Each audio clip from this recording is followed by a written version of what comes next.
राज्य निवडणूक आयोगाची आज पत्रकार परिषद पार पडणार आहे। दुपारी 4 वाजता राज्य निवडणूक आयोगाची पत्रकार परिषद होणार आहे। स्थानिक स्वराज्य संस्थांच्या निवडणुकांसंदर्भात ही पत्रकार परिषद असेल। यामध्ये पहिल्या, दुसऱ्या आणि तिसऱ्या टप्प्याच्या निवडणुका जाहीर होण्याची शक्यता आहे। पत्रकार परिषद झाल्यानंतर आचारसंहिता लागू होण्याची ही शक्यता वर्तवण्यात येते। दुपारी 4 वाजता राज्य निवडणूक आयोगाने पत्रकार परिषदेचे आयोजन केले आहे।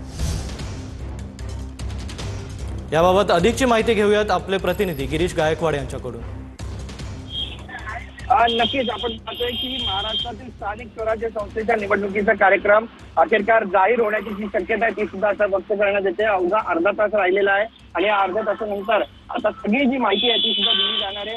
आज राज्य निवडणूक आयोगाची पत्रकार परिषद आहे आणि आजच्या दिवसापासूनच आचारसंहिता लागेल असं सुद्धा बोललं जातंय।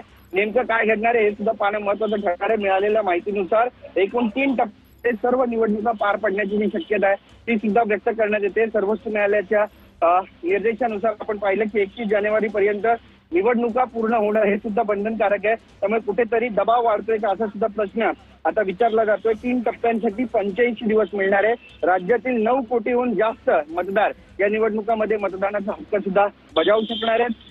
राज्यातील 289 नगरपालिका, 32 जिल्हा परिषदा, 331 पंचायत समित्या आणि जवळपास 29 महापालिकांची जी निवडणूक आहे ती सुद्धा होणार आहे। आणि या नगरपालिकांच्या प्रभागाचे नगराध्यक्षांचे आरक्षण जे आहे ते सुद्धा यापूर्वी जाहीर झालेले आहे।